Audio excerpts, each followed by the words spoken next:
தங்கத்தில் முகமெடுத்து சந்தனத்தில் உடலெடுத்து வந்த சரித்திர தலைவன் மக்கள் திலகம் எம்ஜிஆரும் அந்த வரிசையில் நிற்கிறார். அண்ணா எம்ஜிஆரை பார்த்தவுடனே, நீ இதற்கு நிதி தர வந்தாய், நீ தேர்தல் யுத்த காலத்தில் தெருவில் உன் முகம் காட்டு, 30 லட்சம் ஓட்டுகள் பெட்டியில் வந்து விடும் என்று அண்ணா அவர்கள் எம்ஜிஆரை பார்த்து அன்றைக்கு சொன்னார்கள். ஆகவே சினிமாவுக்கும் தமிழ்நாட்டுக்கும் இருக்கிற உறவு என்பது வானத்துக்கும் சிறகுக்குமான உறவு. அந்த உறவு காலந்தோறும் யாராவது ஒருவர் புதுப்பித்துக் கொண்டே வருகிறார். அந்த வகையில்தான் தளபதி விஜய் இன்றைக்கு அந்த இடத்தை எட்டியிருக்கிறார். அடுத்தபடியாக பார்ட்டி கேம்பெயின் செக்ரட்டரி அப்படின்னு சொல்லலாம், டிவிகேயோட public speaker, a fine orator and an actor Nanjil Sampath அவர்கள் ஒரு சில வார்த்தைகள் பேசுமாறு கேட்டுக்கொள்கிறேன்.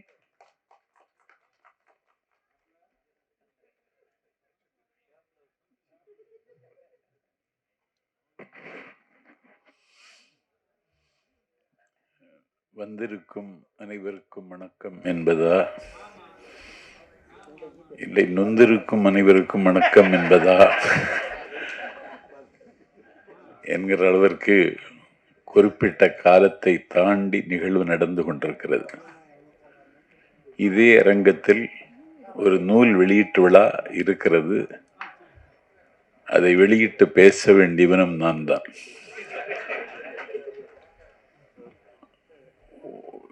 பேரரசு அவர்கள் நீங்கள் தொடர்ந்து நடிக்க வேண்டும் என்று என்னிடத்தில் கேட்டார்கள். பொதுவாக ஒரு 100% சுயமரியாதைக்காரன் நான். யாரிடத்திலும் எதற்காகவும் நான் போய் யாருடைய வாசலிலும் நின்றதில்லை. எனக்கு வந்திருக்கிற வாய்ப்புகள் எல்லாம் தானாக வந்ததானே தவிர நானாக கேட்டு பெற்றதில்லை. ஆனால் சினிமா எனக்கு புதியதுதான்.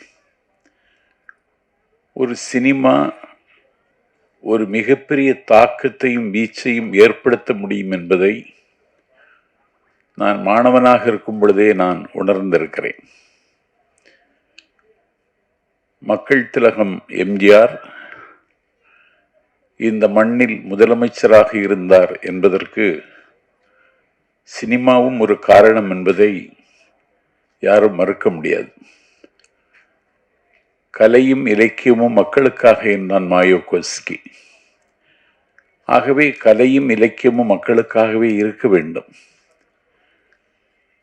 அறிஞர் பெருந்தகை அண்ணா அவர்கள் ஒரு மிகப்பெரிய பேரறிஞர். உலக வரலாற்றில் அண்ணாவுக்கு நிகரான அறிவு படைத்த தலைவர்கள் அண்ணாவுக்கு முன்னும் இல்லை பின்னும் இல்லை. ஒரு வரலாற்று மாணவனாக நாஞ்சில் சம்பத் இங்கே பதிவு செய்கிறேன். அந்த அண்ணா இந்த கலை உலகத்திற்கு என்ன செல்வாக்கு என்பதை சரியாக உள்வாங்கிக் கொண்டார். அவரே ஓர் இரவு என்கிற நாடகத்தை ஓர் இரவில் எழுதி முடித்தார். சொர்க்கவாசல் என்று ஒரு நாடகத்தை எழுதினார். சிவாஜி கண்ட இந்து சாம்ராஜ்யம் என்றொரு நாடகத்தை எழுதி காகப்பட்டர் வேடத்தில் அண்ணாவே அரிதாரம் பூசி நடித்தார். அந்த அண்ணா அவர்கள் கலைக்கு இருக்கிற மரியாதை உணர்ந்து கொண்டு மக்கள் திலகம் எம்ஜிஆரை, நடிகமணி டிவி நாராயணசாமியை, லட்சிய நடிகர் SSRஐ அண்ணா அவர்கள் சரியாக பயன்படுத்தி கொண்டார்கள். நிலத்திமிங்கலங்கள், பண்ணை பிரபுக்கள், ஆலையரசர்கள் கொள்ளிடமாக இருந்த காங்கிரஸ் வல்லாதிக்கத்தை வீழ்த்துவதற்கு அண்ணா விரல் தேய எழுதி, குரல் தேய பேசி, கால் தேய நடந்து ஒரு 18 ஆண்டு காலம் இரவை பகலாக்கி, பகலை இரவாக்கியதற்கு பிறகும் வெகுஜன மக்களினுடைய அன்பை பெற வேண்டுமென்றால் சினிமா என்கிற ஆயுதத்தை எடுத்துக்கொள்ள வேண்டும்ங்கிற முடிவுக்கு அண்ணா வந்தார். அண்ணா, காங்கிரஸை எதிர்கொள்வதற்கு என்னுடைய கையில் காசு இல்லை, ஆனால் நெஞ்சில் மாசில்லை தம்பி, உதவி செய்ய வாருங்கள் என்று அண்ணா அழைத்த பொழுது அண்ணாவினுடைய அணிவகுப்பில் இருந்த தம்பிமார்கள் வரிசையாக நின்று அண்ணாவுக்கு தேர்தல் நிதி கொடுத்தார்கள். அந்த வரிசையில் தங்கத்தில் முகமெடுத்து சந்தனத்தில் உடலெடுத்து வந்த சரித்திர தலைவன் மக்கள் திலகம் எம்ஜிஆரும் அந்த வரிசையில் நிற்கிறார். அண்ணா எம்ஜிஆரை பார்த்தவுடனே நீ இதற்கு நிதி தர வந்தாய், நீ தேர்தல் யுத்த காலத்தில் தெருவில் உன் முகம் காட்டு, 30 லட்சம் ஓட்டுகள் பெட்டியில் வந்து விடும் என்று அண்ணா அவர்கள் எம்ஜிஆரை பார்த்து அன்றைக்கு சொன்னார்கள். ஆகவே சினிமாவுக்கும் தமிழ்நாட்டுக்கும் இருக்கிற உறவு என்பது வானத்துக்கும் சிறகுக்குமான உறவு. அந்த உறவு காலந்தோறும் யாராவது ஒருவர் புதுப்பித்துக் கொண்டே வருகிறார். அந்த வகையில்தான் தளபதி விஜய் இன்றைக்கு அந்த இடத்தை எட்டியிருக்கிறார். அந்த இயக்கத்தில் ஒரு கேம்பெயின் செக்ரட்டரி என்கிற பொறுப்பு ஏற்றிருக்கிற நான் கொஞ்சம் பரபரப்பு, டைட் ஷெட்யூல் என்பார்கள். ராம்தேவ் என்னை ஒரு சூரிய உதயத்தில் அழைத்தார். ஒரு சினிமாவில் நீங்கள் நடிக்க வேண்டும் என்று. என்ன கதை என்று கேட்டேன். கொஞ்சம் அரசியல் சார்ந்ததுதான் என்றார். பார்த்தால் இதில் அரசியல் நெடி, அரசியல் நையாண்டி, அரசியல் காமெடி தொடர்ந்து இந்த படத்தில் அணிவகுத்து வருகிறது. அந்த படத்திலே நான் நடித்ததில் எனக்கு மிகுந்த மகிழ்ச்சி. எனக்கு இந்த படத்தில் நடித்ததன் மூலம் கவிதாலயா சரவணன், ரவி மரியா, கஞ்சா கருப்பு, கேமராமேன் கார்த்திக் நாயர் போன்றவருடைய நட்பும் தொடர்பும் தோழமையும் எனக்கு கிடைத்திருப்பது இந்த படத்தில் எனக்கு கிடைத்த லாபம். ஆனால் ஒன்று, அரசியல் நெடி கடந்த படங்கள் தொடர்ந்து வர வேண்டும். ஏனென்றால் ஒரு சொற்பொழிவாளனுக்கும் எழுத்தாளனுக்கும் தான் அரசையும் அரசாங்கத்தையும் அவலத்தையும் அம்பலப்படுத்த வேண்டும் என்கிற பொறுப்பு இல்லை. சினிமாவுக்கும் அந்த பொறுப்பு இருக்கிறது.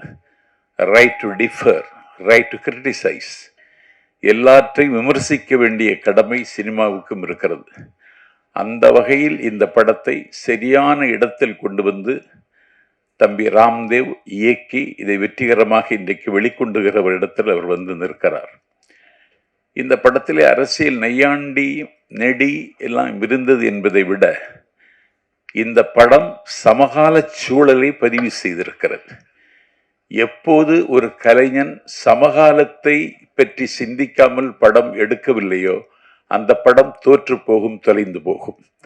ஆகவே சமகால சூழலை மையமாக வைத்து எடுத்திருக்கிற இந்த படம் பெரிய ஸ்டார் நட்சத்திர தகுதி உள்ளவர்கள் இந்த படத்தில் அணிவகுக்கவில்லை.